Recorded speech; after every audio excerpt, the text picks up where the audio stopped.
जय जोहार संगवारी हो। आप देख रहे हैं छत्तीसगढ़ प्रदेश की तमाम बड़ी खबर देखने के लिए हमारे चैनल को सब्सक्राइब कीजिए और बेल आइकन के बटन को प्रेस कीजिए।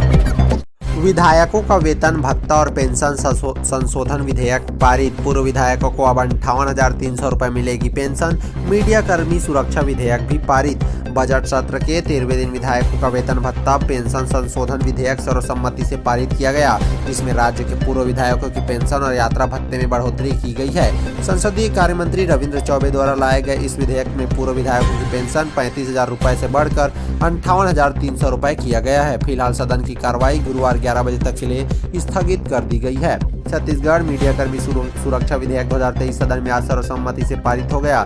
हालांकि विपक्ष ने विधेयक पर चर्चा से बहिष्कार कर दिया। मुख्यमंत्री भूपेश बघेल ने कहा कि प्रदेश के लिए आज ऐतिहासिक दिन है। पत्रकार सुरक्षा कानून सर्वसम्मति से पारित हुआ है। पत्रकार जान जोखिम में डालकर काम करते हैं। विपक्ष इस विधेयक को टालना चाहता था। उनका चर्चा में भाग नहीं लेना दुर्भाग्यजनक है। फिर भी ये विधेयक सर्वसम्मति से पारित हुआ है। अमृतपाल के समर्थन में रायपुर में निकाली गई रैली पर भूपेश बघेल ने कहा कि प्रशासन इस मामले को देख रहा है। आम आदमी पार्टी भाजपा की बी टीम है। जहां कांग्रेस मजबूत होती है वहीं आम आदमी पार्टी चुनाव लड़ती है। विधानसभा के बजट सत्र के 13वें दिन पूर्व सीएम रमन सिंह ने गारे पेलमा कोल ब्लॉक का मुद्दा उठाया। रायगढ़ कोल ट्रांसपोर्टेशन के रेट और टेंडर में गड़बड़ी का आरोप भी लगाया है। वहीं बीजेपी विधायक बृजमोहन अग्रवाल ने अमृत मिशन योजना के क्रियान्वयन नहीं होने का मामला ध्यान आकर्षण में उठाया। उन्होंने कहा कि राज्य सरकार ने कार्य योजना तक नहीं बनाई और पाइप बिछाने के लिए सड़कों को खोद दिया गया है, जिससे धूल का गुबार उठता है और लोगों में अस्थमा की तकलीफ बढ़ गई है। कटघोरा वन मंडल परिक्षेत्र में हाथियों के हमले की गूंज भी उठी है। कांग्रेस विधायक मोतीराम साहू ने हाथी के हमलों से लोगों और फसलों को हुए नुकसान का मुद्दा उठाया। उनके मुताबिक इलाके में 5 लोगों की मौत हुई है। मकानों को भारी नुकसान पहुंचाया है। उन्होंने जनहानि और क्षतिग्रस्त मकानों का मुआवजा राशि बढ़ाने की मांग की। जवाब में वन मंत्री मोहम्मद अकबर ने बताया कि मृतकों के परिजनों को पहले 4 लाख मुआवजा दिया, जिसे बढ़ाकर 6 लाख किया गया है। क्षतिग्रस्त मकान के मुआवजे बढ़ाने के संबंध में विचार किया जा रहा है। विद्यार्थियों ने जीता गोल्ड मेडल। इंदिरा गांधी कृषि विश्वविद्यालय के स्टूडेंट ने पंथी नृत्य प्रतियोगिता में किया पहला स्थान हासिल। कुलपति ने दी है बधाई। छत्तीसगढ़ के इंदिरा गांधी कृषि विश्वविद्यालय के छात्रों ने राष्ट्रीय स्तर पर स्वर्ण पदक जीत लिया है। यह सम्मान उन्हें पंथी नृत्य प्रतियोगिता में पहले नंबर पर जीत हासिल करने के बाद मिला। इसके अलावा कार्यक्रम में कई अलग अलग तरह की प्रतियोगिताएं हुई है।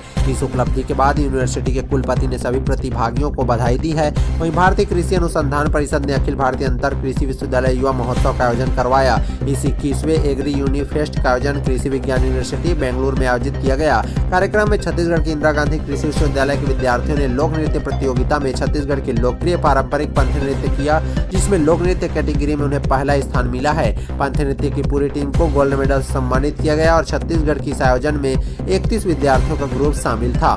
इस आयोजन में अन्य कई कैटेगरी में अलग अलग करीब 20 प्रतियोगिताएं आयोजित हुई। सांस्कृतिक महोत्सव में नृत्य, गायन, कला, साहित्य और नाट्य विधा जैसे कार्यक्रम हुए हैं। नाटक विधा के अंतर्गत यूनिवर्सिटी को 4था स्थान प्राप्त हुआ और पोस्टर मेकिंग में भी यूनिवर्सिटी की छात्रा ने भी बेहतर प्रदर्शन किया है। इस सफलता को लेकर विश्वविद्यालय के कुलपति डॉक्टर गिरीश चंदेल ने सभी छात्र छात्राओं को बधाई दी और सम्मानित किया। उन्होंने कहा कि इस तरह भविष्य में भी मेहनत कर और भी उपलब्धियां हासिल करनी है। भारतीय कृषि अनुसंधान संस्थान के आयोग ने इस साल देश भर के 65 कृषि विश्वविद्यालय की टीम शामिल हुई है। 24 टन की प्रतिमा में प्राण प्रतिष्ठा के लिए पहुंचे आचार्य विद्यासागर। 20 सालों में बनकर तैयार हुआ भव्य जैन मंदिर। 25 मार्च से 2 अप्रैल तक महा महोत्सव। गौरेला पेंड्रा मरवाही जिले में सटे मध्य प्रदेश के अमरकंटक में मंगलवार को आचार्य विद्यासागर महाराज पहुंचे। यहां उनकी भव्य आगवानी के लिए देश भर से आए भक्तों का तांता लगा रहा।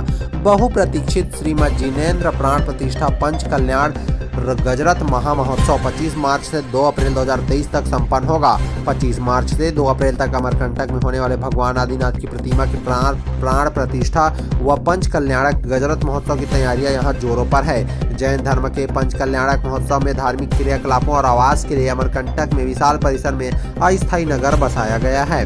आचार्य 20 वर्ष के अंतराल के बाद यहाँ आए हैं। यहाँ 25 मार्च से पंच कल्याणक महोत्सव प्रारंभ हो जाएगा। इस आयोजन के सीमित संख्या में मुख्य पात्रों का चयन 22 मार्च को दान के आधार पर किया जाएगा।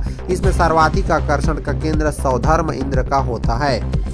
यहाँ उपस्थित विशाल जन समुदाय को संबोधित करते हुए आचार्य विद्यासागर ने कहा कि अमरकंटक का वातावरण ऐसा है कि यहाँ ध्यान लगाने की आवश्यकता नहीं है। उन्होंने कहा कि ऋषि मुनियों की तपस्या ने अपनी आस्था से इस स्थान को पवित्र बना दिया है। समुद्र सतह से लगभग 3500 फीट की ऊंचाई पर मैकल पर्वतमाला की शिखर अमरकंटक में राजस्थान की बंसी पहाड़ की गुलाबी पत्थरों से ओडिसी शैली में निर्मित मंदिर को देखने भारत के कोने कोने से दर्शनार्थी यहां आ रहे हैं। नवनिर्मित भव्य और विशाल जैन मंदिर में विराजमान अष्ट धातु की 24 टन की भगवान आदिनाथ की प्रतिमा की प्राण प्रतिष्ठा होगी। जिस कमल का प्रतिमा है उसका वजन 17 टन है। बिलासपुर में धूमधाम से मनाए गए हिंदू नववर्ष, रामधुन पर थिरकी युवतियां, शोभा यात्रा में जमकर आतिशबाजी, भगवान राम के जयकारों से गूंजा शहर। बुधवार को चैत्र नवरात्र पर देवी आराधना के साथ ही हिंदू नववर्ष पर बिलासपुर शहर पूरी तरह से भगवामय हो गया। जगह जगह चौक चौराहों पर केसरिया, तोरण, पटाखा के साथ ही पूरा शहर भगवान राम के जयकारों से गूंजता रहा। इस दौरान पुलिस ग्राउंड से निकली शोभा यात्रा में भगवाधारी युवतियां और महिलाएं रामधुन पर थिरकती नजर आई। हिंदू नववर्ष को पर्व के रूप में मनाने के लिए हिंदुवादी संगठनों के साथ ही शहर के विभिन्न सामाजिक संगठन लगातार तैयारी में जुटे थे। एक दिन पहले मंगलवार की शाम शोभा यात्रा निकालकर झूलेलाल की जयंती बनाई गई। वहीं हिंदू नववर्ष मनाने के लिए जगह जगह चौक चौराहों पर स्वागत द्वार, पोस्टर और भगवा झंडे लगाए गए। शनिवार सुबह से ही रामधुन और देवी देवताओं जसगी सुनाई दे रहे थे। हिंदू नववर्ष का माहौल पिछले एक सप्ताह से ही दिख रहा था। शहर के हर गली मोहल्लों में बैनर, पोस्टर, तोरण और भगवा झंडे लगाए गए थे। रात में हिंदू संगठन के पदाधिकारी और कार्यकर्ताओं ने घूम घूमकर पूरे शहर के चौक चौराहों पर भगवा रंग से सजा दिया था। बारिश से हुआ नववर्ष का स्वागत। बुधवार सुबह से ही शहर भगवामय नजर आ रहा था। लोगों की नींद खुली और घर के बाहर देखा तब उनकी गली मोहल्लों में भगवा ध्वज लहराते रहे। दोपहर में भी बारिश हुई और बदली के बीच लोग गाजे बाजे के साथ हाथ में भगवा ध्वज लहराते हुए जय श्री राम के नारे लगाते पुलिस ग्राउंड के लिए निकल पड़े। शहर के साथ ही ग्रामीण इलाकों से भी पहुंचे लोग। पुलिस ग्राउंड में शाम 4 बजे जब शोभा यात्रा शुरू हुई तब वहां शहर के हर मोहल्ले से पदाधिकारी और कार्यकर्ता डीजे और भजन कीर्तन मंडली के साथ ढोल ताशे लेकर पहुंचे थे। वहीं आसपास के गांव से भी कचरिया लहराते डीजे की धुन के साथ शोभा यात्रा में शामिल होने कई लोग पहुंचे थे। रामधुन पर थिरकी महिलाएं। शोभा यात्रा और भगवान राम की झांकी का जगह जगह स्वागत किया गया। व्यापारियों के साथ ही समाजसेवी संगठन, विभिन्न समाज और समुदाय के लोगों ने भी पंडाल सजाकर शोभा यात्रा का स्वागत किया और भगवान राम की आरती उतारी तो कहीं फूलों की वर्षा कर शोभा यात्रा का स्वागत किया गया। जगह जगह स्टॉल लगाए गए थे। कोई पानी पिला रहा था, किसी ने कोल्ड ड्रिंक्स और शरबत का इंतजाम किया था। वहीं कहीं कहीं तो प्रसाद वितरण तो कहीं लस्सी भी बंट रहे थे। कोरबा में नवरात्र में निकाली गई झांकी में लगी आग, युवक ने कूद कर बचाई जान। हजारों लोगों की भीड़ में मचा हड़कंप। कोरबा में नवरात्र पर झांकी के दौरान अचानक आग लगने का मामला सामने आ रहा है। यह आग उस समय लगी जब हजारों की मात्रा में श्रद्धालु झांकी में शामिल हुए थे।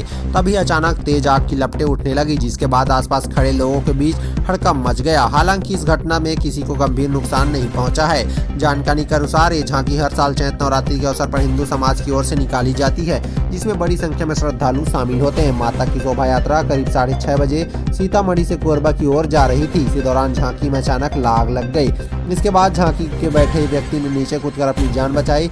इस घटना में वो भी झुलस गया। फिलहाल उसे जिला अस्पताल में भर्ती किया गया है। दमकल की टीम ने पहुंचकर आग पर काबू पाया है। इस शोभा यात्रा में हजारों की मात्रा में लोग शामिल होते हैं। इसमें महिलाएं और बच्चों का भी समूह होता है। शोभा यात्रा का जगह जगह स्वागत किया जा रहा था। इससे पुलिस जवानों की ड्यूटी भी लगी हुई थी। इसके बावजूद इस तरह की घटना सामने आ रही है। आग किन कारणों से लगी है इसका खुलासा अब तक नहीं हो पाया।